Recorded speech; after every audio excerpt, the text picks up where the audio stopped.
Last time on Video Game Hangover. We wanted to... Should we do this over? And now the continuation.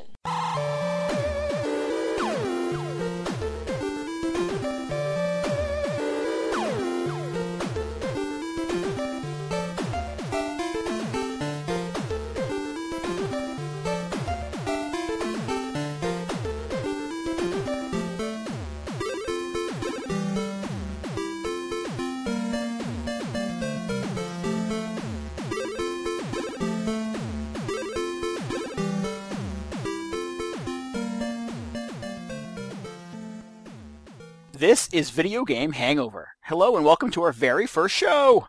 Woo! Yay! My name is Randy Dickinson and I'm in Poughkeepsie, New York.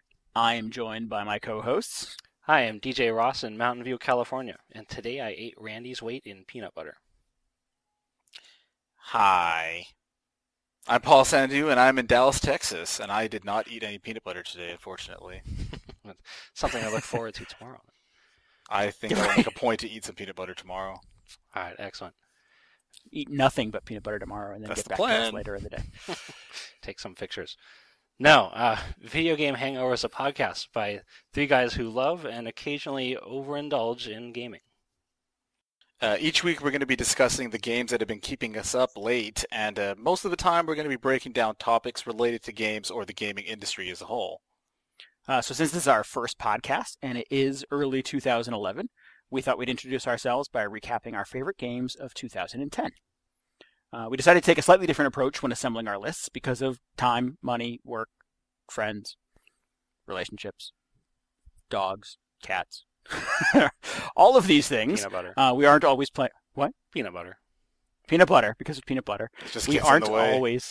always playing the new hotness. We decided we'd recap our favorite games that we played for the first time in 2010. So DJ, do you want to kick things off?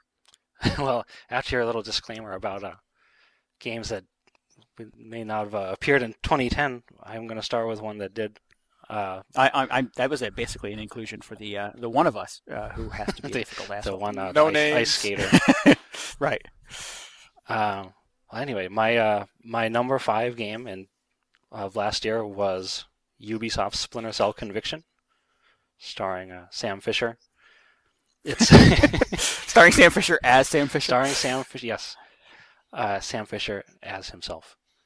Now, who created those games? It's like Tom Clancy. I don't remember his name. I wish they had put So it it's on like the box Sam or something. Fisher in Tom Clancy's Splinter Cell Conviction.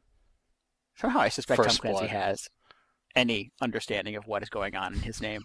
Oh, we'll have to research in the world that. of video games. He just catches the check. Those games, they just sit Tom Clancy down in a room with a bunch of computers, and 12 months later, he comes back to them with a disc, and he's like, "Check this out." So Tom Clancy, he's a real dude, right? He's not like some made-up name that people just plaster on these games. You have He's to. my stepfather's absolute favorite writer in the universe. Oh. Well, this. So you know he's real then. Yeah, he's real. He does these like Okay. ultra dense, like super technical, like thrillers that take place with like a lot of sort of military and espionage kind of vibes and stuff like that. So, yeah, Like, my stepdad works in the like Splinter Cell. airplane, aeronautic, space industry kind of stuff. So this is definitely right up his alley. I don't know if the game necessarily is, but that's who that's who Tom Clancy is. Sweet, now I know. Yes, I think my stepdad's understanding of Clancy? video games. I think his understanding of video games ended with Pong. So probably not. So But your anyways, stepdad is DJ. I Tom mean, you should Clancy, okay. take him straight from Pong to a Splinter Cell. It'll blow his mind. Right? You are listening to the Tom Clancy podcast. All things Tom Clancy. Well, I think maybe we should just change our show to that. The Clancy cast. Yeah. That So seems pretty DJ, fresh. tell us Yeah. about Splinter Cell Conviction. Let's derail him more. So I didn't actually play the game. I just picked it off the shelf. See, at this rate, it's No. going to take us about 8 hours to get through our lists. No. So what I liked about it? So it's a stealth game. Most of the game you're playing as this secret agent who's he's sneaking around like secret agents do, is assassinating terrorists, trying to uncover this national conspiracy. And throughout my gaming career, I guess I've played mostly Metal Gear when it comes to stealth games, which are a little more slower paced. They involve you going around and hiding in a corner waiting for guards to walk by. And Lady Luck. Exactly.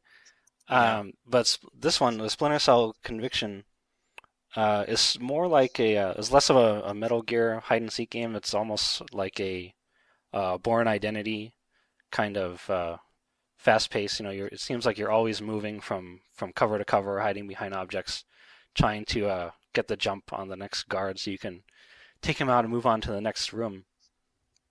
So that was very nice. It kept the pacing very quick. Kept me. It does have sort of like a stalker kind of vibe, like you're really sort of breathing down the necks of these dudes that you're trying to take out, and trying to do it in a way that is sort of quick and deadly, which I really sort of liked about it. This game is on my list. It's my number 4. So I enjoyed it as well. I thought it was a good time. And it discarded some of those old stealth gaming tropes where it's like you said, wait in a corner and wait for 10 minutes for the perfect moment to strike. And there's not a lot of that in this game. Obviously, there's a lot of cover and a lot of hiding and stuff like that, but the pacing of it is very sort of go, go, go, which I thought was kind of a new way to approach stealth. So it seems like the developers decided to just make it so that you're the hunter and not the huntee. You don't have to worry too much about hiding. Yeah, you can kind of look at it like that. And actually, the guards, once you take one of them out and they realize that, their comrade is dead on the floor, they'll start to, you can tell they get a little spooked by they start shouting out after you. They're like, oh, I know I know you're out there. Where are you, Fisher? We're coming for you. Yeah. Exactly. Sounds very similar to Batman. They might make a little too much, might draw a little too much attention for their sake, but it's very effective, it's very immersive. And overall, it's very good. It has an interesting story.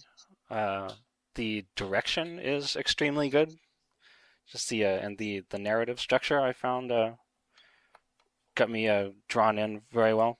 If you've played any of the previous Splinter Cell games, they bring back a lot of the old characters, and the way they structure the narrative is very interesting because no spoilers. They sort of have it broken up so it looks like there are about 10 or 20 different double crosses going on.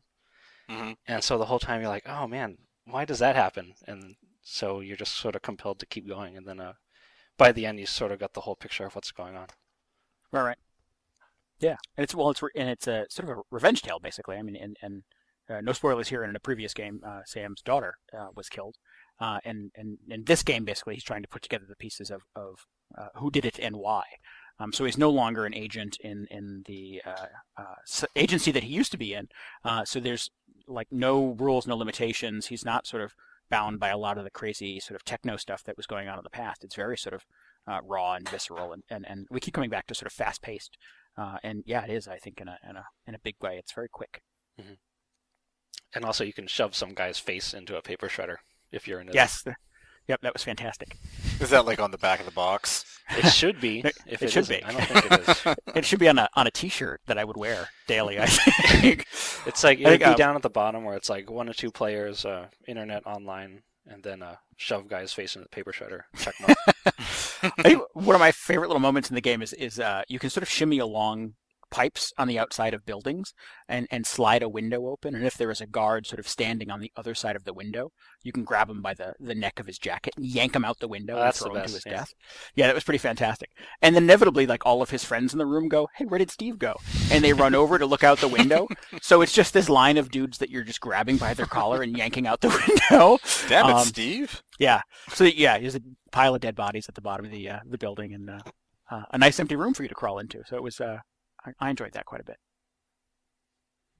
All right. So moving on, the number 4 on my list is Tom Clancy's Picross 3D. Shit, he wrote that too. As it turns out, he's a busy dude. Wow, very versatile. He's amazing. But anyway, this is a puzzle game for the DS. It's based on Picross, which is sort of a grid number logic puzzle where you use numbers to draw or to uncover pictures. And in this version, it is. Shut up! It is. Yeah. Just try it. You'll see. It's got numbers and grids. It's a grade 4 fucking math class. Okay, sorry. I'm sorry. It's Graph Paper, the RPG. Awesome. Oh, I'm sorry, DJ. I kid. Anyway. I'm the asshole, I know. So the original Picross also appeared on the DS. It was one of my favorite. It's one of my favorite puzzle games of all time. And so when they announced that they were making a sequel, but that it's going to be in 3D, I was a little skeptical. I was kind of like, how's that going to work? But it turns out it actually they pull it off pretty well. It definitely still feels like Picross. Instead of just doing 2D images this time, you're sort of chiseling away from a 3D block in order to uncover some kind of sculpture in the middle. And the third dimension adds a bunch of new puzzle-solving tricks and stuff like that to it. So it keeps it fresh, but it's still recognizably Picross. And I played it so much when it came out, I had to just put it back on my shelf, lock it up, because I was I was getting hand cramps from holding the stylus. You're getting drunk on the game, eh? Something like that, yeah. Mm-hmm. Yeah, Picross was a good time. I played the hell out of that one as well, and until the point where my girlfriend stole it, and then she played the hell out of it. It's like the ring. Yeah, you got to pass it on. It is really. There is a crazy amount of gaming in that too. I mean, there are hundreds and hundreds of puzzles. Nintendo is updating it every week. I think you can download something like 5 or 6 new puzzles every single week, as well. And it has sort of a community feature where you can design your own puzzles with the blocks and share them as well. So that adds even more to it. Yeah, that was a good time. I like a good puzzle game, and I like a good one that sort of makes me feel like an idiot at the beginning, and then I sort of like something unlocks in my brain, and I go, oh, I can do this, and you just sort of like hammer through them on autopilot. That was a good time. I enjoyed that game a lot as well. So I'm just jotting this down. Randy likes to feel like an idiot. At first. Oh. Only at the beginning. At first. Much like this experience right here. Exactly. Like an idiot. Right. I will write that in larger letters. Ultimately, and this is the important part, it's important that I not feel like an idiot later. Oh. If I spend the entire game just feeling like an idiot, well, something's wrong. Yeah, you don't want to play too many of those. No, definitely not. Anyway, so Moving on. Moving on. My number 3 is I think is a pretty popular game. Pretty crappy game. Pretty crappy, yeah.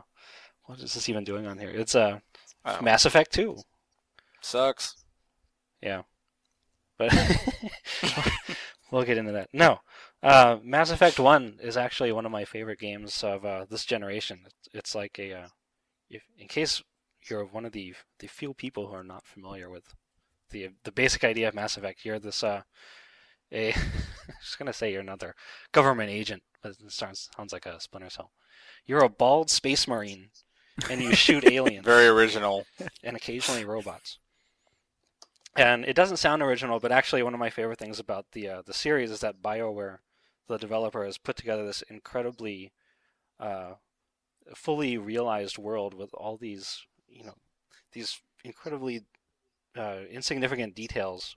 I mean, you can just playing it and reading through all the sort of supplemental materials, you can tell that there's some guys on their design staff that lead us. Blah, blah, blah, blah. What's the expression? They eat, breathe, and sleep this Mass Effect universe, and it's pretty remarkable. Or remarkable or annoying. Oh, different perspective. I think that was and I didn't play Mass Effect 2, so I can't chime in here with any degree of accuracy, but I attempted twice to play Mass Effect 1, and I had never played a game like that up to that point. And I kept getting bogged down in all of that minutia. Like, there was no sort of express way for me to play that game. There was no light version, you know what I mean? And I thought it was a distraction. I really felt like I didn't know what was important, so I was trying to pay attention to everything. I've actually heard that a few times, that people just get completely overwhelmed with all the detail, and then they just can't seem to progress in the game. Yeah. It's one of those games where if you get over that initial hump, you are in for one of the best games ever made. I don't think I had the perseverance to sit through all of that, though, or try to sift through all of that. Well, we can maybe get into this a little bit later, but BioWare did fix a lot of that in Mass Effect 2. Yeah, Mass Effect 1 is sort of infamous for not really being player friendly at the beginning. They don't really tell you what's going on. For not being fun. Hey. Well, I like No, it. come on, God.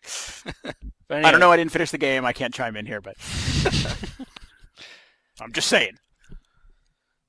It's a very flawed but excellent game.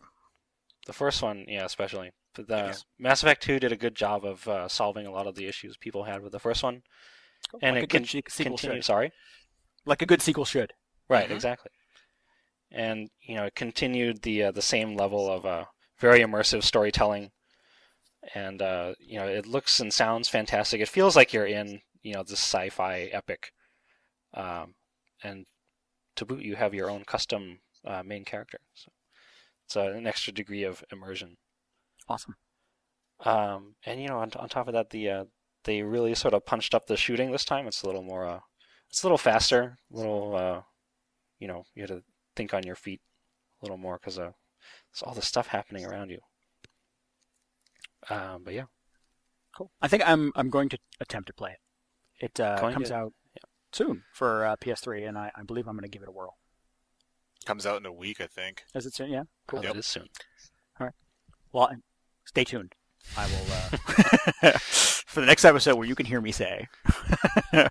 No, I've definitely sort of been sold on it by you guys, and I'm willing to overlook the fact that I didn't exactly have the best of times with Mass Effect 1 to give it a go again. It keeps popping up on lists, and I feel like I'm left out of some experience. So I do want to make sure that I at least try it for myself. It sucks. Lower your Just keep selling expectations. it. Maybe you'll be so enthralled by Mass Effect 2 that you'll finally get that the motivation to go back and play the first one for the third time. Right, and actually get past the point where I just ride elevators for 40 minutes. What? That's the entire game. I don't think I own the game anymore. Yeah, I believe it's gone. So yeah, that's not going to happen. Not a lot of elevators in the second one. I think that was sort of the one of the highest bullet points on their list of things to abandon. In-game leaderboards and very few elevators. Right. No paper shredders. So Cool. And what is your number 2 there, DJ? my number 2 is a game I know both of you have played, and Well, on your list here, you say it's Gears of Duty, big men with guns. I must have missed that game. you guys haven't played Gears of Duty. But no, anyway, missed so it. my number 2 this year is Just Cause 2. Whoa, look at that. It's in this game you play yet another government agent. This time he Sense of has the theme hair. here. He also has an incredibly bad, what is he, like Spanish? He's I Yes. think so, yeah. Cuban. He has a bad some kind of accent. He's from somewhere. I think the guy who did his voice was like Al Pacino's second cousin. He does while sound he was kind of like drunk. the Latin Al Pacino. Yeah. Anyway, so it's a sandbox game where they just dump you on this enormous island, and there is a central plot that you can progress through, but basically you're there and you just cause havoc. Like Right. you go around, you steal cars, you plant bombs on buildings, you tie helicopters together, and sort of laugh at the ensuing chaos. Well, I mean, ultimately, you're trying to sort of destabilize this sort of banana republic government, right? So you can overthrow it, Right. or well, not necessarily overthrow it, but to sort of have it be unstable so it can be overthrown, I guess. So in the course of doing that, you're really just meant to sort of cause as much property damage as humanly possible. But this game sort of it revived the sandbox genre of games for me. So I had a blast playing, the old Grand Theft Auto 3 and all those. Just sort of, it was much more chaotic, and you could drive cars off bridges and just there would be explosions everywhere and all sorts of stuff was going on. And then one of people's big complaints about Grand Theft Auto 4 was that it sort of lost that feeling of just nonstop chaos, I guess. There was probably Rockstar trying to, ground it a little more. Yeah, it's like they were trying to reach for the Oscar of video games. Yeah. Or something silly like that. So It Yeah, did hinder the game. Remember one of the complaints being, well, there's no tanks. You don't get to, Valid complaint. Oh, that's you don't right, get I to drive a didn't tank realize. around New York City. Yeah, no tanks, no hover pack. yeah. But so Just Cause 2 sort of brings it back to, it feels like one of those old school Are sandbox games old school at this point? I don't know if I can say. Yeah. When did GTA 3 come out? '01? Oh man, wow, that's 10 years old. Wow. Really? Yeah, you're getting old there, buddy. But yes, just me. Yeah. I wasn't alive when that shit came out. I'm only 9. Maybe 12. But yeah, it just made messing around on this this tropical island just a complete blast. And I think another 2 things sort of contributed to that. Is one is the first of all, it's just a gorgeous game. It's the I think it starts off, you're dropped into the island at night, and you do this intro mission, and then after that mission, it's dawn, it's daybreak, and the sun comes up, and it's just a brilliant sunrise, and then you have this blue sky, and you have the green of the island, and it's just amazing. There were times when I would just stop and look around, or swing the camera around my plane as I was flying through, and just sort of gawk at the scenery, which is quite refreshing when it seems like a lot of games these days are just sort of palettes of brown and gray. Right.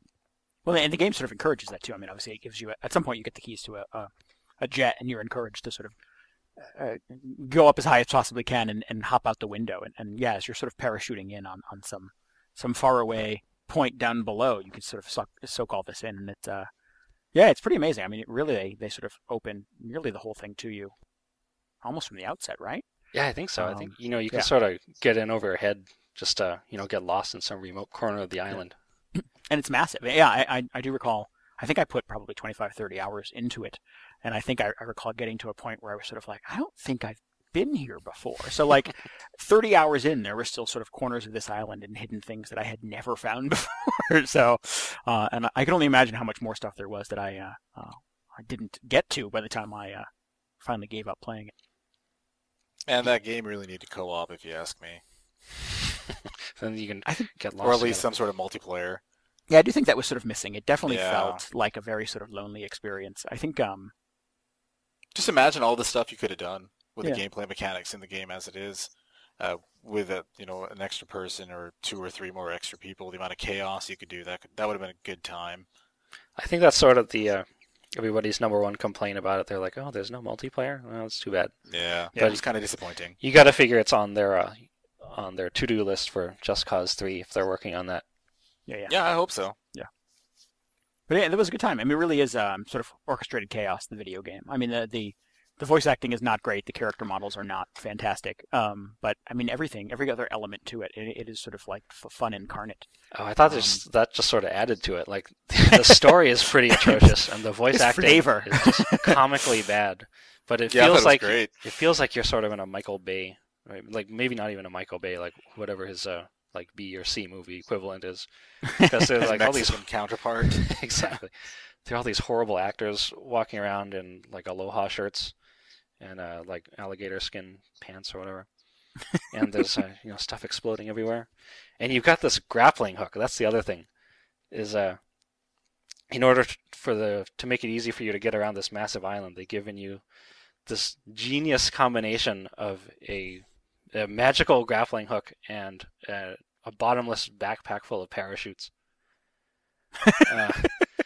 So you end up sort of dragging yourself around with this grappling hook and gliding with your parachute, and it's pretty brilliant. I mean, I found myself in other games, playing other games after Just Cause, and thinking like, man, I have to walk to where I'm going. Like this needs a grappling hook and a backpack. Where's my grappling hook?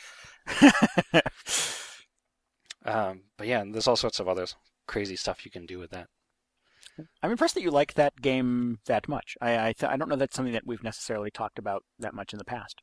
I know we also did, a bunch of us got it around the same time and played it for quite a while, and we were sharing because you can capture video in it and upload it to YouTube. Oh, that's true, yeah. Which was kind of fun. We were sharing sort of like crazy stunts and videos of funny shit blowing up and blah blah blah. But I'm impressed that it made that much of an impact on you. I don't think you had sold that. I don't know. I had a great time with that game. I mean, I was a bit surprised that it made it that high up on your list. That's for sure.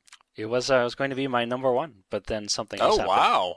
That's an inspired choice. I like to be a little controversial, whether intentional or not. Man, if you had a great time with witnessing it, then... controversy. But yeah, Just Cause 2, fantastic game. Awesome. But Cool. my number one, I think we're going to save that. And Randy, let's hear from you. My number 5 game of the year, and I think I might be alone in the appreciation of this one because it certainly hasn't popped up on many of the lists that I've heard or read, and I know I think Paul has some objections here, but well, it is better than Mass Effect. Right. My number 5 is Alpha Protocol. I believe the subtitle on the box is the espionage RPG. Yep. Game or something. It is a sort of an espionage themed RPG shooter basically. You are this comes up quite a bit. You are a secret agent who is tasked with I believe you're tracking down missing bombs or something. It's been a little while. I don't recall exactly. You have to take down terrorists. You're right. like some secret guy, a secret agent dude who has to take down terrorists. Right, but I believe sort of nuclear weapons have been sort of out in the world, and you are trying to put together the pieces, and the crazy military dictators and that may sort of have them in their possession, and you do this by infiltrating sort of strongholds and getting into military camps, collecting information, selling it on the black market, capturing enemies, interrogating them, on, and I think it is at its heart a shooter. It is a sort of fairly kind of mediocre shooter. It's not super nuanced. It's not very good at that, unfortunately. But the stuff about it that I really enjoyed was that it felt epic. It felt very global and giant. There is a really huge cast of characters. You have contacts. You have sort of your trainee, your trainer at the academy, who may or may not be sort of a double agent. You have your contact on the earpiece in your ear, who you're kind of flirty with, but you can really sort of work that relationship in very different ways. I liked it. I had not, up to this point, played a game like this to this level of detail. I have attempted to play RPGs in the past, and I have not really been able to sort of get into them. My multiple aborted attempts at Mass Effect as an example of that. This one clicked. I plugged it in, and I think in the first session I probably played 4 or 5 hours in a shot, and I was like, "Oh, that was a lot of fun. That was a good time." That's a good sign. Randy, what clicked right away? Because see, I also played this game, and I couldn't play it for longer than 2.5, 3 hours. And it's not clicking. Yeah. No, it just wasn't clicking for me. It felt very clunky. It felt like the game needed about 6 months to another year of development just to work out these kinks in the controls and all this other little stuff.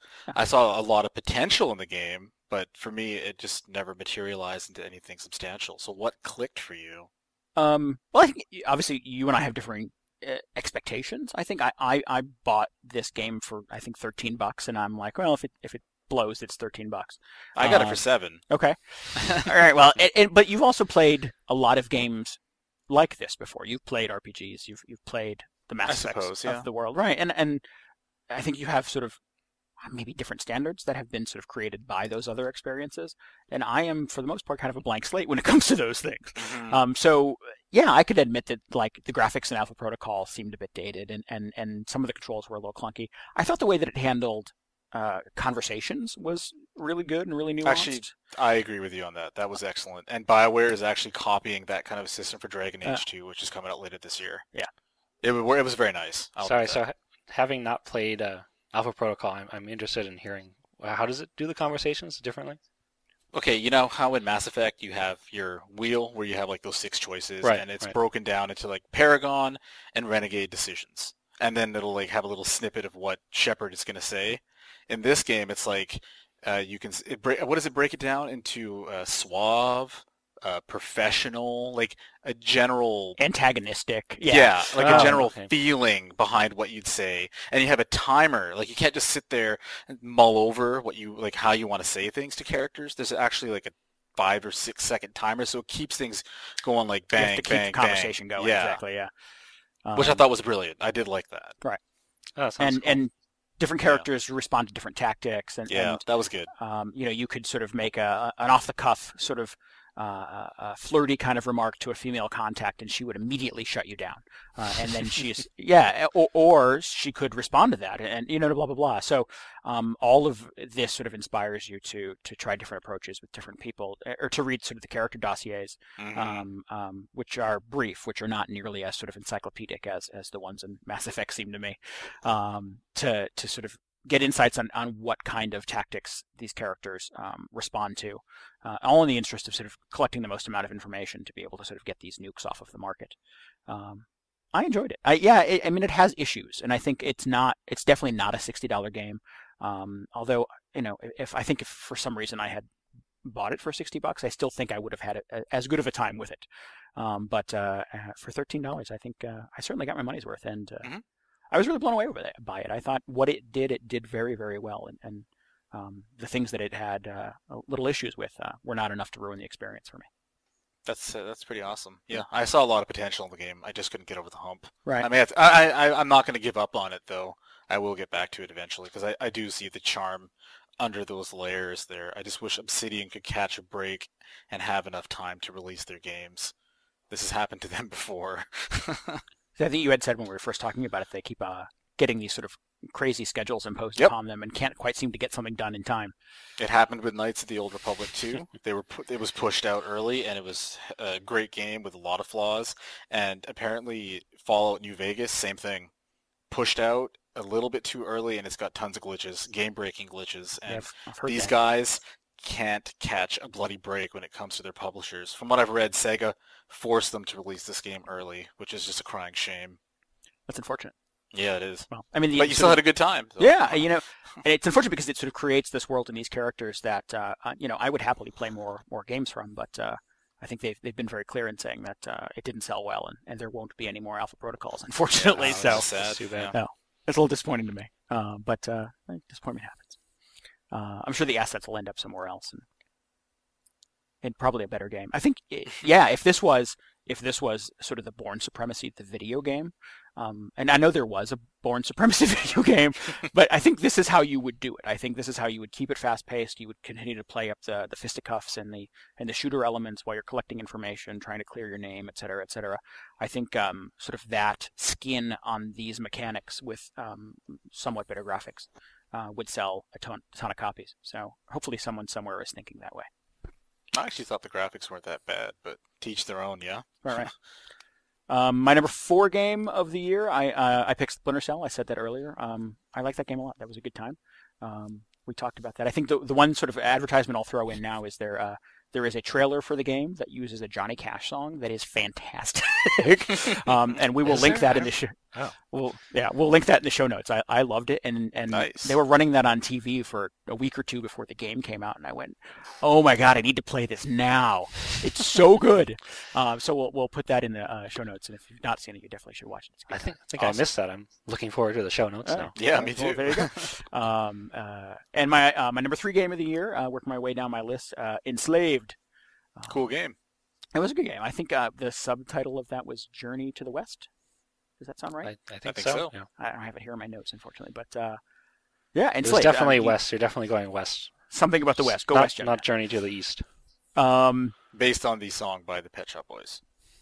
which Yes. is actually a cover of a song by the Village People. So There you go. It's the circle of life. my gay music trivia is all sorted out there. Village people. Well done. Okay. Well done, sir. Thank you. So I mean, in Enslaved, basically, you start the game. You wake up in a cell on what turns out to be a slave spaceship. Another captive on the ship is orchestrating an escape, which opens your door, and you run really, really fast on a spaceship that is crashing to get the hell off of it. And on your way, sort of fight robots and things like that, and wake up after the crash with a helmet on your head, which makes you essentially a slave of the other passenger that you saw escaping. The deal that she strikes is help me get to my home in the West, and I'll take the collar off of your head, and you can be free. Which you initially are not crazy about, but you can push a little button, it zaps you, and it hurts a lot. So you have no choice but to go with her. The fighting and sort of the gameplay, whatever that word kind of means, is kind of fast paced and fairly simplistic. I mean, you basically have one or two attacks. You have basically one weapon that you sort of moderately upgrade throughout the game. There's not a lot there. I think sort feels of like sort of a pared down version of God of War, even simpler than Heavenly Sword, which was the I think this developer's previous game. Yeah, I think so too. It's kind of streamlined though. I kind of liked it. Yeah. I didn't really have an objection to it. In 50 years, are they going to be like editing this game and getting rid of all the slave stuff, or what? That I don't know. I can't chime in on that one. It takes place sort of in a future world, post-apocalyptic kind of thing. You're not really given any details as to what happened to the world. You are left to sort of collect those That's sort cool. of in the background. Yeah, it's not very. It doesn't sort of beat you over the head with story. They did that in Half-Life too. It gives you more character. I think it gives you sort of ultimately three people who are the heart of this game, and sort of their experience in the post-apocalyptic world becomes the narrative of it, and the way that they interact with each other and the relationships that build between them. And it is, I think, an excellent example of what you can do with character in a game, because the three characters in this game, I think, are the heart of it, and really sell you on the experience. I liked it a lot. I thought it was really, really good. And again, it's another one of those ones where I'm not sure if it sold, so I'm not sure if there's more story that's going to come. But I kind of hope there is. I thought it was a good time. The game had pretty high production values too, didn't it? Andy Serkis was involved with it a lot. Yes. Yeah, and one of the voices of the characters, I believe he's sort of the well, I'm not going to get into that. That's a spoiler. Yeah, he's deeply involved, and I know he's one of the character models and stuff too. I think he's the main guy, isn't he? Which surprised me. Monkey, because, yeah, I believe he's the lead. Yeah. When you say Andy Serkis, I think of Gollum from Lord of the Rings. Yeah. And then here's the monkey in this game is like this huge buff dude with no shirt, and he sort of growls at people. So I was like, oh, is that him? Okay. Yeah, and he worked on what's it called? Heavy Rain Heavenly Sword as well with Ninja Theory. So he seems to be like into the game industry now. So good for him. But it's good. It's got these sort of great set pieces as you work your way across the West, and you sort of see the burned out, bombed out kind of world around you, and what sort of America has become in this version of the apocalypse. And I think sort of the apocalypse is a convenient set piece in a game. There are billions of video games that have sort of the end of the world as their theme, and I think this does it in a way that is very unique and very it has color, fresh. Yeah, it is. It is sort of the end of the world, but everything is still on some level very pretty. I mean, sort of playing through New York City, where vines and leaves and trees and animals have sort of reclaimed skyscrapers and fallen pieces of debris and stuff like that. It's still very green, and the sun is shining, and it's just this very different way to sort of do the end of the world, which I admire as well. That was really cool. It still felt sort of post-apocalyptic, but not immediately. So like you get the idea that the whatever happened a long time ago. Right, and the world is still sort of trying to shake it off. Yeah. That's cool. I feel really bad because there's two games on your list, Randy, that I played, and DJ, you had Splinter Cell on your list as well, and I've played both Enslaved and Splinter Cell for like 3 or 4 hours. I enjoyed them, but I never actually got far enough into them where I could actually put them on my list. So I feel like I'm missing out. But hearing you guys talk about it definitely makes me want to revisit those games and hammer them out of the backlog. That's for sure. Next year. Right. Next year. Put them on the 2011 list. Actually, I don't have anything lined up this year until March, so I got time. Ugh. I got next week. Yeah, you got your Mass Effect 2, that crappy game. Oh no, I was thinking Little Big Planet 2, but yeah, that Mass Effect thing too. Sucks. Moving on, my number 2 game of the year is Alan Wake. And I think it's sort of, I guess, sort of noteworthy because I tend to be kind of a very dedicated PlayStation 3 player. And 2 of the games in my top 5 are Xbox 360 exclusive. Traitor. Right. So in the few moments in 2010 where my Xbox 360 didn't have a red ring, is that some sort of like underhanded remark? Is that even a jab at this point, or is it just sort of like? It's stating the obvious. Yeah. I had 2 of them. Mine and my girlfriend's both had to go back this year because of the red ring. So, wow. And this is my 4th unit that I've had to send back. My God. Man, I'm still on my first. Another conversation for another day. But Alan Wake. Let's not get into that. Xbox 360 exclusive. You are a horror novelist named Alan Wake. Spoilers! Jeez. Oh, I know. It's all out there now. Now I can't play it. A lot of big books. You get the impression that you're sort of a Stephen King-esque kind of celebrity. In fact, they sort of name check Stephen King quite often in the game. It does have sort of a King kind of vibe to it as well. But you have writer's block at this point. You haven't been. Now, hold on. Good Stephen King, like it, or bad Stephen King? I presume good Stephen King. Okay. Yeah, it's been a while since Stephen King's written a good book, I think. But yeah, it's been a little while. But anyway, so you have writer's block, and you escape to a small town in Pacific Northwest to try to write your way through it. Hopefully, getting away from the city will free up your brain and allow you to write. Of course, that doesn't happen because that's not a video game. The guy sits down and writes for 30 hours. Just write upon arrival into the small town, your wife disappears, and you spend the better part of the next 8 or 9 hours trying to put together the pieces as to where she's gone. Really, what sort of transpires is that your character is trying to figure out whether or not he's going crazy. Because it seems like a lot of the assets and the elements from the stories and the horror novels that he's written in the past are coming sort of to life in this small town. So is the game psychological? Deeply, yeah. There's a lot nice. of sort of, there's a lot of kind of crazy, is it real, is it a fantasy kind of thing? Yeah. There's a lot of sort of moments where you sort of wake up screaming kind of thing, and it was just a crazy dream. And so that it does sort of play with like, what is your sense of reality? It gives the character a bit of amnesia, which again is another sort of convenient video game trope, but I think this uses it in a unique way to sort of create a sense of cluelessness and surprise as things sort of transpire. It's good. It's sort of done in an episodic way. Each episode is about 90 minutes. Each episode sort of begins with previously on Alan Wake and ends with a credit crawl and a very cool sort of pop song that ties in with the theme of the episode. It's not J-pop, is it? No, it is not J-pop. No. Thank God. It's good stuff. The music in it is really good. The soundtrack's fantastic. Actually, Alan Wake's like the #1 game that I wish I played last year. Yeah. I sadly have not gotten around to it either. It's pretty high on my list, though. It's another game sort of much like I felt like Enslaved did or Alpha Protocol did, where you have this excellent cast of characters, where you have basically this one has had a sort of a Twin Peaks vibe as you sort of check in at the neighborhood coffee shop, and you meet sort of the eccentric elderly twins who used to be rock stars, and they have their backstory, and sort of everybody is very vivid. All of these sort of secondary characters are very vivid, and your what you call it, manager and publicist eventually comes out to sort of check on you and see how you're doing. And he's an awesome character. That's Barry. He's your agent. And he's a fantastic character. He becomes sort of the comic foil. He's a very sort of Joe Pesci kind of little short, chubby, overweight guy, but is ultimately just hysterical and becomes ultimately sort of the levity in the game. The game's great. You basically spend a lot of it walking through the woods and shooting at sort of smoke monsters, which doesn't sound exciting at all. But smoke monsters like in Lost? No.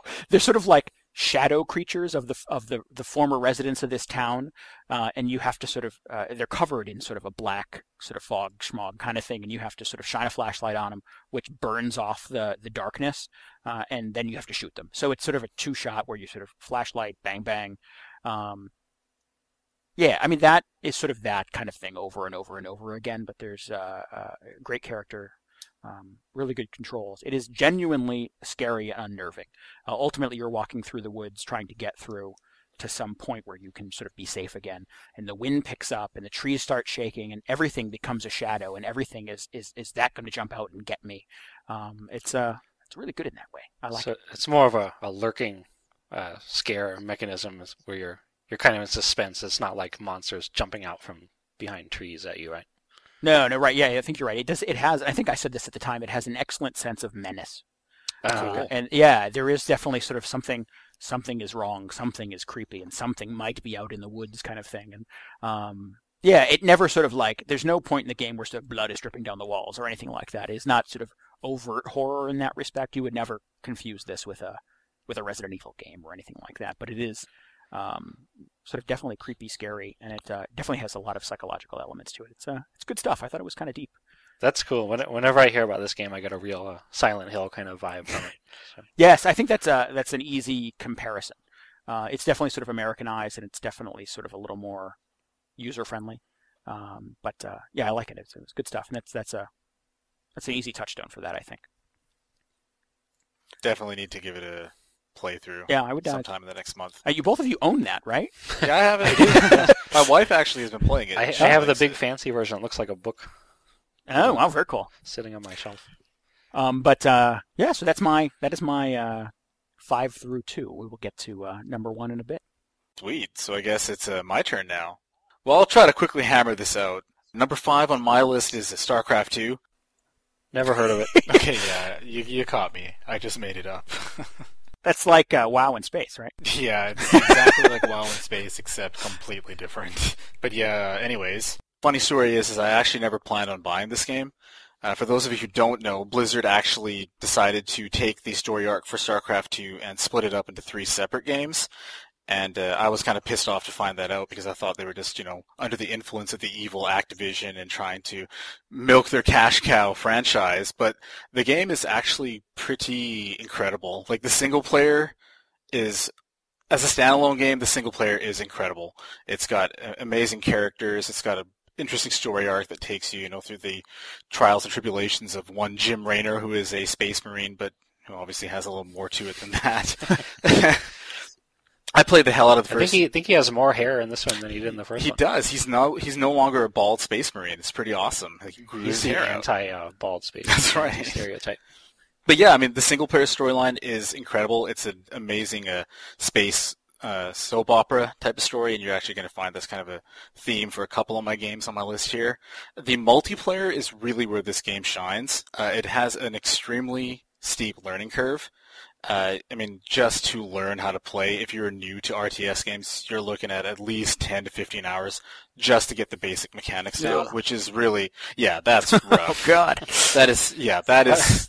I don't know if that's, you're sort of looking at it from, a goal of trying to become competitive online, right? I think, I don't know. From what I played, it's, you can, jump in and command some units and build some basic structures and get the general idea in about an hour or two. Maybe I should restate what I'm saying. If you don't want to get your ass kicked over and over again, you're looking at between 10 and 15 hours because the Battle.net is ruthless. I mean, there's a buddy of mine that we put in like 50 or 60 hours, and we're still getting our asses kicked every now and then. So it's a very ruthless game. If you can find some friends to play with, you will find an incredible amount of enjoyment out of it, though. I like to try to get people on board and help walk them through the early steps of learning because the game just doesn't do the best job of helping new players learn everything. Like, the single-player campaign is focused almost entirely on the Terrans, which is only one of 3 different races which you can play in the multiplayer mode.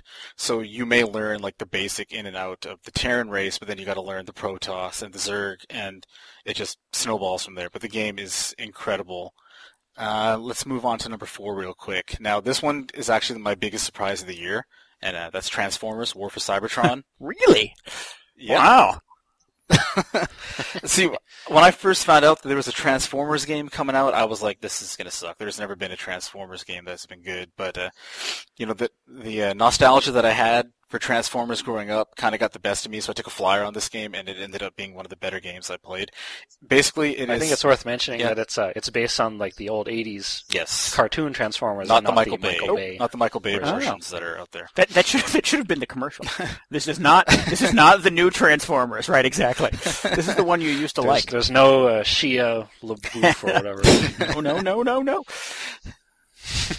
That good times. Oh, that's good to know. I don't believe that was made clear to me. I think that definitely should have been one of the taglines. Did you really think it was based on the Michael Bay nonsense? I am sort of at a point where anything Transformers related, I immediately dismiss. See, I grew up with Transformers in the 80s. Well, as did I, and I fully admit this. I still cry when Optimus Prime in the movie. Like, I'm 30 years old, and I still. I'll have to edit that out. But the statute of limitations. Those Michael Bay movies are nearly unwatchable. I could not They're pretty get bad. through it. So I'm sort of at a point where I just sort of presume Transformers has gone over to the dark side, and I don't care anymore. But hearing that this is maybe this will appeal world, to I'm you. kind of Like, interested. it's actually a prequel to the 80s cartoon. Oh, cool. It chronicles how Optimus Prime becomes the leader of the Autobots and what happened on Cybertron before they left Cybertron to come to Earth. And I thought that was such an interesting way. What that did is it gave the writers a lot of free reign. They could make stuff up, and that way a lot of people won't be crying, oh, you're ruining the canon. Not that Transformers canon is worth protecting. It's sacred at this point, exactly. But what I liked about it is it's just a balls-to-the-wall action game. And it makes no bones about it. It's like, okay, you know what? We're going to throw you into a game where there's robots killing robots, blowing shit up, and you're just going to be going nonstop. And you know, like how in a lot of action games these days, there's a lot of these cover systems, and you got to be kind of strategic. This game completely throws that out the window, and I didn't think that would work because I'm so used to cover systems now. I'm sure I mean, it's almost like if you make a game, it has to have a cover system. This game just says, you know what, forget about it. We're not going to do that. We're going to throw in some sort of vehicle modes for all of your characters so you can quickly move around the battlefield or whatever and flank your opponents that way. No cover system, and it works really well. It keeps the pace of the game going, and I think for the last maybe 4 or 5 hours of the game, I just could not put my controller down. I had to see it to the end. It was just some of the most exciting gameplay that I have ever, I don't know, just some of the most exciting gameplay I've ever played in my life. It was really surprising. I was shocked at how well. Just the whole time he jaws on the floor. It's like, can't believe this calling happened. people in from the other room. You got to come see this. Seriously, that's how I felt when and it made me really sad that I had no one to play co-op with because I'm sure that it made it so much better. Yeah, this certainly was not something that would have been on my radar. So I'm Wasn't on mine. inspired to hear that it was quite that good. I'll have to keep an eyeball out for a cheap copy.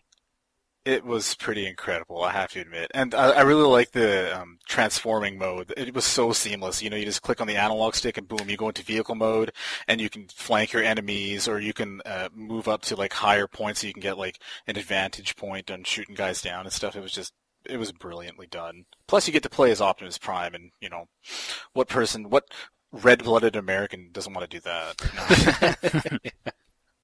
Okay, so my number 3 game is actually The Witcher, and that was released way back in 2007. And yes, I am the reason why we had that stipulation at the very beginning. It's all I'm the jerk. You're the exception that proves the rule, yeah.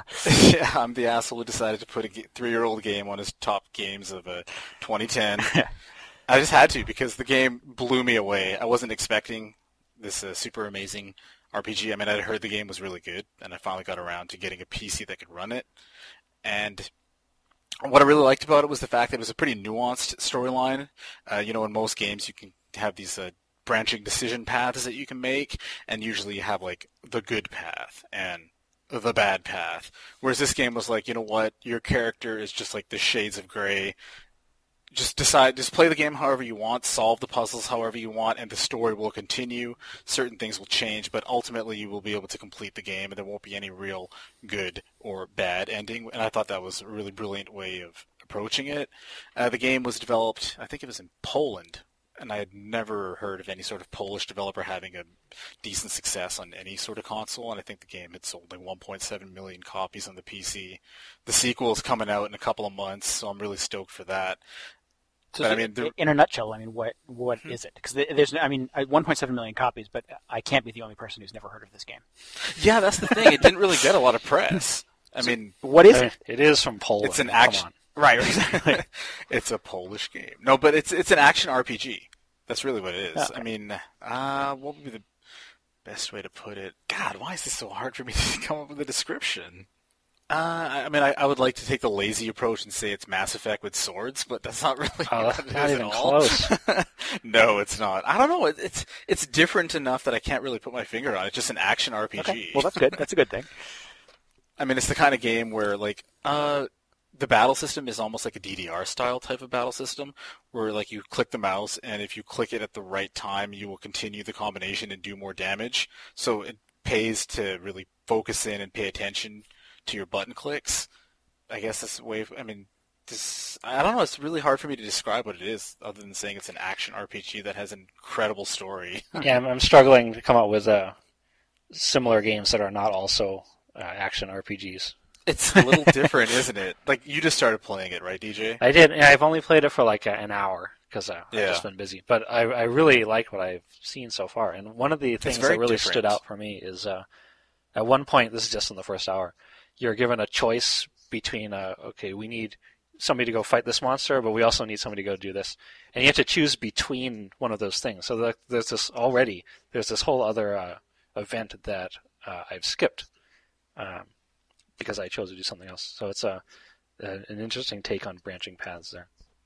And what's really interesting about the way the developers decided to approach it is there is no wrong answer in that simple decision there. Perhaps 2 hours later, like that specific decision at the beginning of the game, all it does is it determines if you are going to have another encounter later on in the game. But the actual story still continues to progress. So basically you get to choose your own adventure within the context of this overarching storyline, which I thought was very well done. And you can't really, Whereas, like, really break it. I mean, you're really sort of left to sort of make your path, but there's no sort of wrong answer. There isn't, and I really like that. So instead of worrying about if you're going to miss out on certain items or if you're doing the wrong or right thing, just play the game as you want, sit back and let the storyline unfold. And I really liked that. I thought that was really, it was an interesting take. Because, like, in some of my favorite games like Mass Effect, it's very binary, the decision making. You do the good thing or you do the bad thing. And this, it's like just play, let the story unfold as it is, and the consequences, there is no good or bad. You may lose out on a particular weapon, but you'll get another one that's almost equally as good if you choose the other path. Just simple things like that, which is really cool. You don't become progressively more evil looking as you progress. No. Hey, that's not a bad thing. It can be cool at times. No, but I mean, if you haven't played it, I definitely recommend people check it out because, like Randall, like you said, you never even heard of it. So what the hell is The Witcher? It did not get a lot of press. It's mainly word of mouth. Like, I've never met anyone who's played it who did not really, really enjoy the game. So I highly recommend it, just simply because, it's like $10 on Steam. It's decent length. It's interesting throughout the beginning. I loved it. Cool. I can't decent length? I thought you told me it was like 50 hours long. That's a decent length. Oh. Need to sync up our definitions later on. Length is subjective. Yeah. It felt decent to me. It might be because it took me 2 freaking months to beat the game. I don't know. That might have something to do with it. It felt really good. Try and get through it this weekend. Right. Couple of pots of coffee, no sleep, do it. Do it. No, but like I said, I highly recommend that, if you have 50 hours to kill, give it a try. You'd be surprised how often I find myself just nothing to do with the next 50 hours. Cool. Well, and I know you had a tough choice trying to decide what your number 1 and number 2 was. What did you ultimately decide on for your number 2 slot? Well, it actually came down to a coin flip for me. One, because I think these top 10 lists are arbitrary, so I figured a coin flip would hammer that point home. You have completely undone the what we've been talking about for the last hour. Thank you. Yeah, you're welcome. That's my job, to be the asshole. But in all seriousness, I really did have a tough time because it came down to 2 games. I'm not going to mention the second one, but number 2 ended up being Lara Croft and the Guardian of Light. And simply put, it is the best co-op game I have ever played in my entire life. I don't think I've ever played a game where both players are so important to getting through any sort of obstacle, and you have to watch each other's back or you're toast. So basically, it's like Gyromite, is what you're saying. Pretty much, yeah. Except instead of having that robot, you just have a partner. Otherwise, it works fine. I have no idea what any of that means. Well, we'll have to. We'll put an explanation in the show notes. So, Lara Croft Guardian of Light, this is the sort of the downloadable reboot of the Lara Croft series, right? Yes. With doesn't have the word Tomb Raider in the title. I wonder why that is. Well, I haven't quite put my finger on that. You are raiding a tomb in the game, right? Right, yeah. So, quite a bit. That's a little misleading. Actually, you're trying to put something back, so maybe you're not raiding, but you're doing the opposite of raiding the tomb. Yeah. Maybe that's why they decided to forego the Tomb Raider moniker. Tomb furnisher. I honestly, I hope that they continue down this path of the Lara Croft games. I know they recently announced that new Lara Croft game where she's like 20 I hate years to break old it to you, but they are not. Yeah. I have a feeling they're not going to continue making games like this in the Lara Croft franchise, which makes me really sad. Well, there's no reason the two of them can't sort of peacefully coexist. I mean, they won't. Come on. They won't. I could see them maybe doing one of these, once every couple of years. And I liked the last couple of Lara Croft console games. I believe I've played nearly all of them. They were all a good time. So, yeah, I mean, sort of Uncharted kind of raises the bar there, and they definitely have been getting a little progressively dusty. But I kind of like Lara Croft. I've got to just chime in and say that new one, it does kind of look like just Lara Croft in Uncharted. Yeah. It looks kind of awesome. I was a little disappointed to hear about that. Disappointed? But this game, great, I mean, Well, Anyway. we'll see, because all they're trying to do is just ape the game design from a different genre, different game, right? So we'll see, because this seems very fresh to me. Right. I mean, it's like an isometric game with a lot of action, a lot of puzzle solving. It felt different. Right. And when you play co-op, you have a partner through the entire game, and you each have abilities that sort of complement each other. Yeah. It's pretty incredible. Like Lara, she can do certain things that will help you get over certain kinds of traps, and then Totek, my hero, Totek, but he's a badass. You gotta play the game. You'll see why I have a man crush on this guy.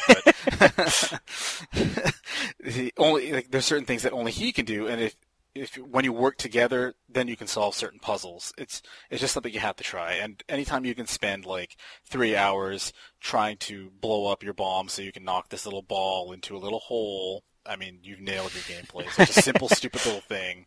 It's incredible. I think I did this the other night. You had to sort of put not a proximity mine, but a remote mine underneath a giant concrete ball, and you had to sort of land it up on a pedestal, right? Mm-hmm. Yeah, I spent about 40 minutes trying to do that the other night. Dude, there you go. It's awesome. It was a good time, yeah. Did you feel smart afterward?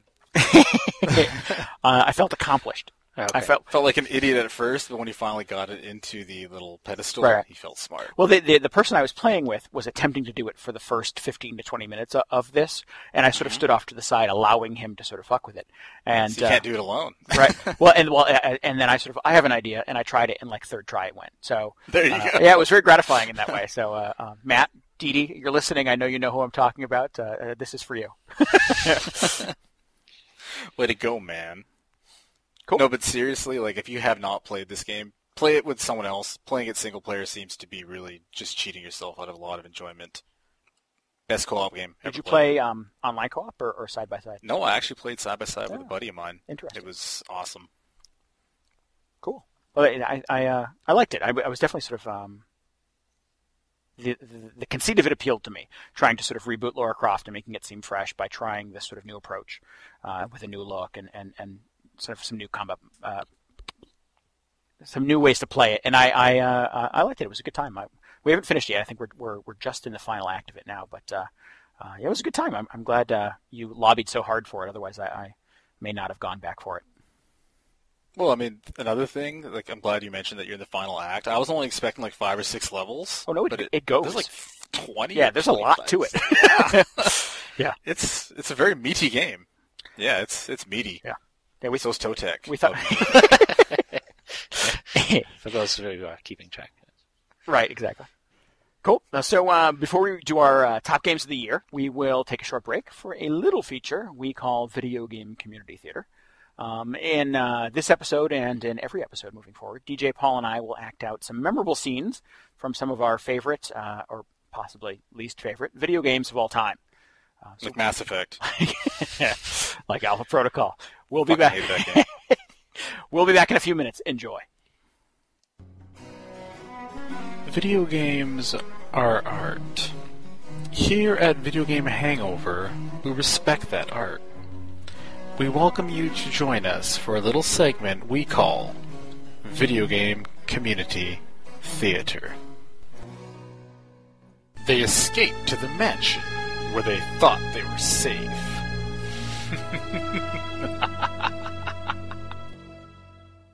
What is this place? Wow, what a mansion. Captain Wesker, where's Chris? Stop it. Don't open that door. What was that? Maybe it's Chris. Now, Jill, can you go? I'm going with you. Chris is our old partner, you know. Okay, let me handle this. Stay alert. A dining room. What? What is this?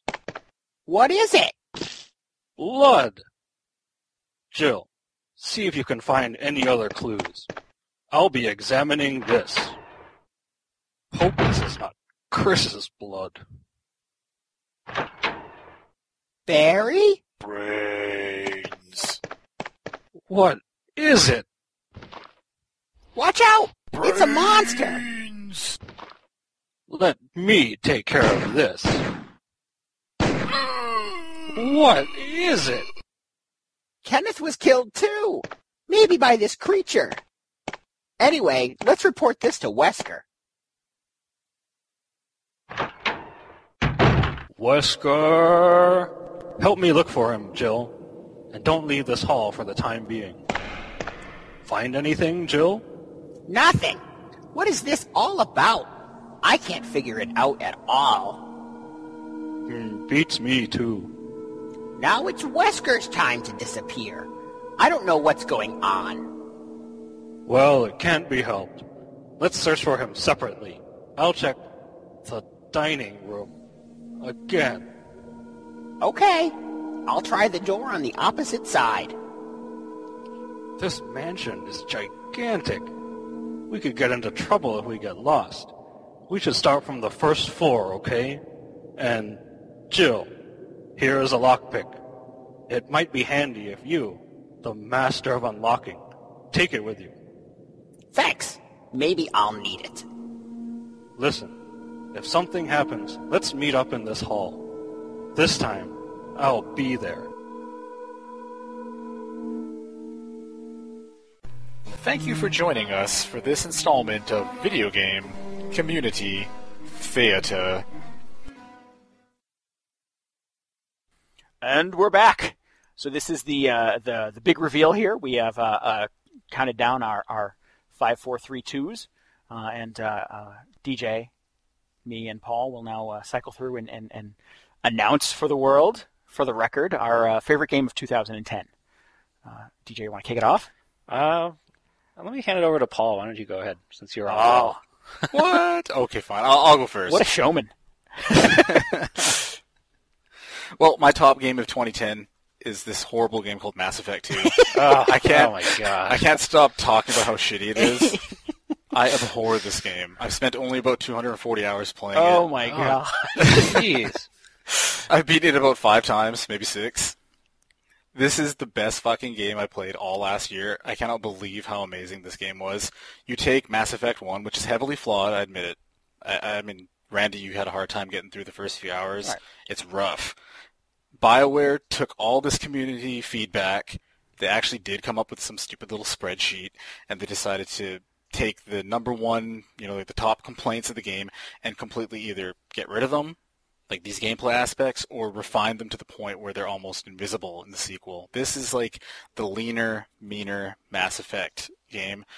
I cannot believe how much of an improvement over the first one it is. I mean, the only thing that's really missing from the first one is this epic scope. It's a lot more character-driven. It's a little more intimate. In the first game, you end up having, 5 or 6 squad mates, and in this one it's doubled to 12. Ooh. Which kind of distilled the amount of time you get to spend with each character, but I think that each of your squad mates does have individual personalities. And Morden Solus, he's the Solarian scientist. He definitely steals the show in this regard. Oh yeah, he's a fan favorite. Yeah, he is just incredible. What's that song? Gilbert and Sullivan. He sings like a updated alien-infused version of it or something like that. It's hilarious. We may have to consider it for a future community theater. That's all you. Mental note. We'll put that in the notes. But I really like the way the game fused this incredible tense drama with comedy. I mean, BioWare, they build it as sort of like an Empire Strikes Back style middle chapter, and I think they really did hit all the right notes. The only place where the game kind of fell apart was the final battle was a little weak. It did leave a really poor lasting impression for a lot of people. But don't I was get going me started over on the final boss. Yeah, see, but DJ, you have to admit it was a huge improvement over the first game in almost all regards. I mean, the first one had this ridiculous inventory system that is now gone. It was replaced with a somewhat more simple inventory system to the point where I kind of wish it had some kind of an inventory system in the second one. But I gotta say, I don't agree that it improved everything from the first one, but man, that inventory system, that had to go. That was horrible. Yeah. Well, I mean, what did you think was improved and what didn't you? I think it's it's pretty subjective. I thought the art direction on the first one was much better.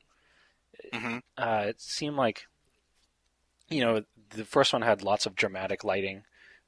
You go to a lot of places that are sort of dim and but also very colorfully lit, and it made it very cinematic, very sort of alien looking, like you're actually in space on these fantastic environments. It definitely did feel more like an 80s sci-fi movie or something. That's the feeling I had when I was Yeah, playing and it. the soundtrack on the first one was also just incredible, because it was all like synthesizer, and like you said, great. it did feel like a really old sci-fi movie. And the second one, Yeah. That's kind of cool. I never got any of that impression from playing what I did of Mass Effect 1 or playing. I just played the demo for Mass Effect 2, and I've not gotten any of that tone at all. But that definitely appeals to me. That certainly is a selling point as far as I'm concerned. it felt like they really nailed it with the art and just the audio. They had a really a clear identity in mind for the game. And then at Mass Effect 2, it still looks great, but it feels a little more sort of generic. Everything's very sort of brightly lit, and the soundtrack It's is very more, clean compared to the it's first a little one. safer, I guess. Yeah, it is. But yeah, it's still But still the fantastic. actual gunplay was improved a billion-fold. Like, there's 6 different classes you can pick, which is kind of overwhelming for newbies. But there's one class in Mass Effect 2, which I thought is one of the most incredible classes I've ever played in any sort of game. It's the Vanguard class, and it's the kind of class where you are actually rewarded for taking risks.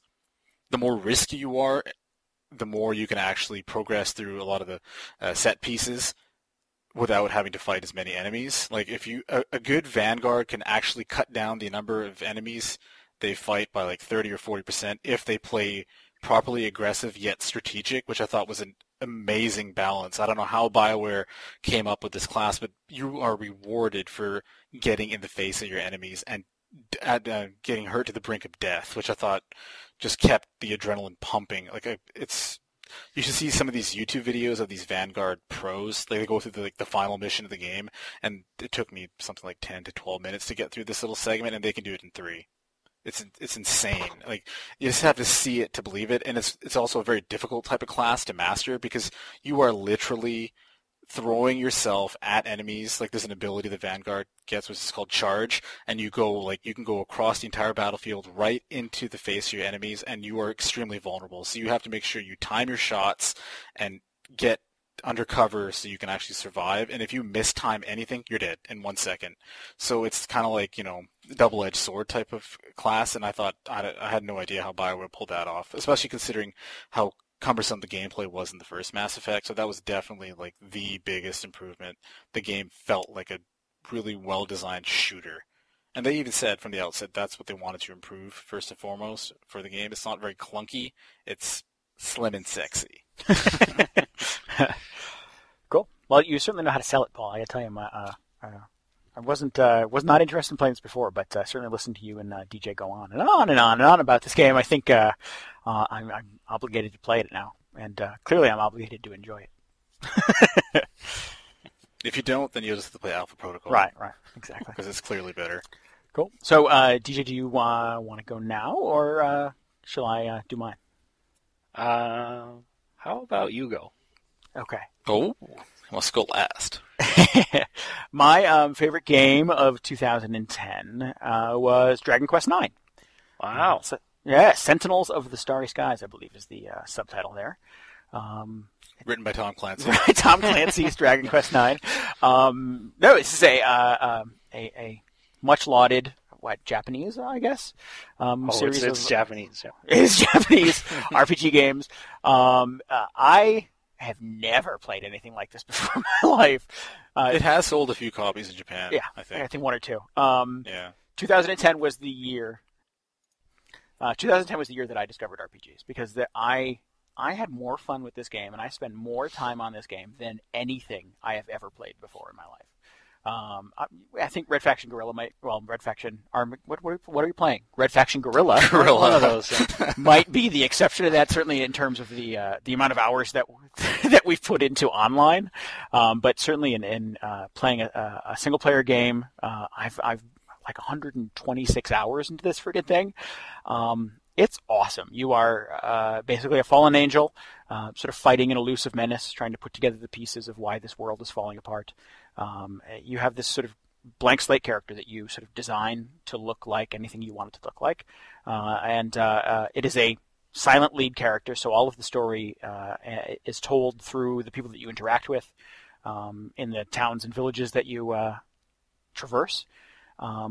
It's massive. There's just tons and tons of stuff to do. Hundreds of missions, tons of characters, tons of weapons, endlessly customizable. It was a blast. It's turn-based. Am I using these terms correctly? Yeah, that's right. Turn-based Doing okay so far. RPG, which means you sort of like, pick your dudes, you pick your weapons, you sort of wait your turn, and take a shot. You can assemble a party of 4 with different strengths and weaknesses, different equipment, and head out into the landscape. I loved it. I thought it was a great time. DJ lobbied hard for me to not buy this game. I know. I'm so ashamed now. I thought I had it figured out. I was like, oh, he's gonna hate this. It's like, it looks like an anime, and then you don't shoot anybody the whole game. But yeah, look what happened. I know. Not a single so gun. I've banned myself from making a recommendation. Well, I mean, my track record here, I think your recommendation was based primarily on that, and you would have been accurate. I have no track record with Japanese games. I have nearly no track record with anything sort of with a foot in anime. I've never played an RPG or anything turn-based for that matter. So there was a number of reasons why I should not have enjoyed this game, but I could not stop playing it. It's a good time. I've lulled a bit in the post-game. There are still sort of hundreds of missions available to you, and you can continue to download them every single week from Nintendo. And it's lost a little bit of its burn for me, but there's still tons of crap to do. It has a tag mode where you can sort of connect with other people who have the game, and they can give you maps, treasure maps, and things like that. And I tagged a dude at the Nintendo World Store in the city who had something like 300. That came out wrong. Right, yeah, well, there you go. He had something like I think it was 240 hours in this game, and that might just be because that was the number you just said, Paul. But it was 200 plus, and I'm like, oh my god, DJ, you're up near 200 hours, right? You're beyond 200 hours, no right? Comment. No comment. But yeah, Dragon Quest IX is a hell of a good time. I enjoyed it very much. That's awesome. I'm so glad to hear you say that. Didn't we go splitsies on it, Randy? And I still haven't even gotten around to playing it. We did, yeah. There was so fucking I ashamed. believe Toys R Us was doing a buy one get one for half price kind of thing, or get one for $5 or whatever. And you and I went halvesies, and I sent you the other copy, and I tore into it that week and went to town, and you have yet to really scratch the surface. And I'm the guy who's been playing JRPGs for the last 16 years. Right. You should have opened it up and played it, and then all 3 of us could have that be our number 1 game of the year. Oh, let me guess. Oh, really? Yeah, my number 1 also Dragon Quest IX. I know it's a shock, but I don't know. Like after Dragon Quest VIII, I had a lot of issues with that game. It was on the PS2. It was like the first kind of I don't know, they tried to go in more of a dramatic direction, I felt, with it. There was more emphasis on the story that was like fully voice acted. And it just didn't feel like a Dragon Quest game to me. So my expectations were really low for this one, but it really surprised me. It feels much more like the old classic Dragon Quest that I love. And like Randy said, it's got the huge post-game missions to do. It's got all these missions. So even after you finish the main storyline, just you can keep working at it for hundreds of hours. Right. And the main story, I believe, is about 70 hours, right? It's pretty long, yeah. I think it took me like massive. 80, 90 hours, which is yeah. That was for me as well, yeah. Yeah, I think sort of for my money, and I've never played. I keep saying that, but I keep coming back to it because it's still surprising to me that this is my favorite game of the year. It's the year first for Randy. Right, but I don't have history with Dragon Quest. This is the first Dragon Quest game I've ever played. So I don't know sort of what's different or how this is better or worse than any of the Dragon Quests that have come before. I just know that sort of on its own, this was a pretty stellar experience for me, and I'm glad you enjoyed it as much.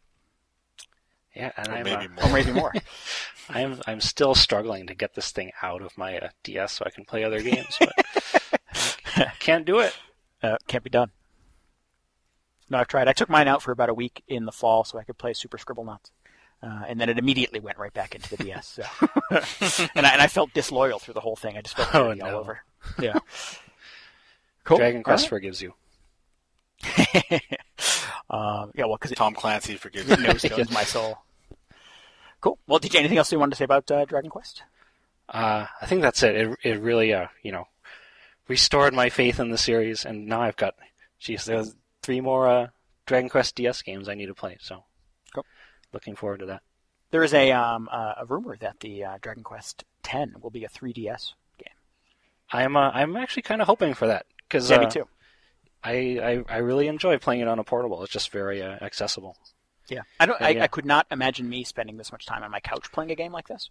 Yeah. But the simple fact that I can sort of take it with me and play it on a plane on a trip or play at the laundromat while I'm waiting made it so easy to just sort of dedicate my life to doing it.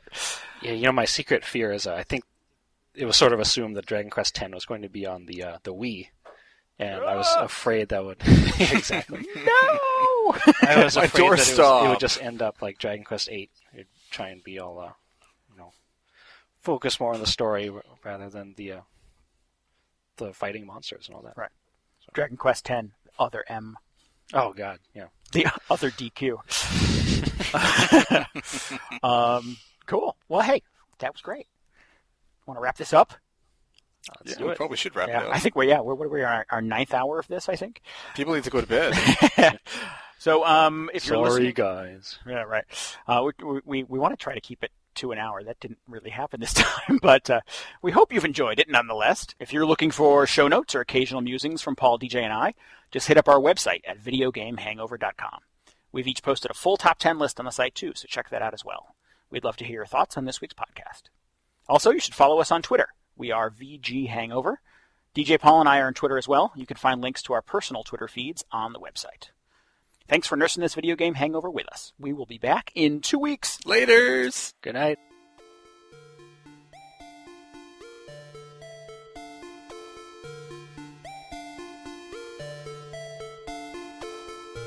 The intro and outro music from this week's episode of Video Game Hangover is from Eric Skiff's album Resistor Anthems.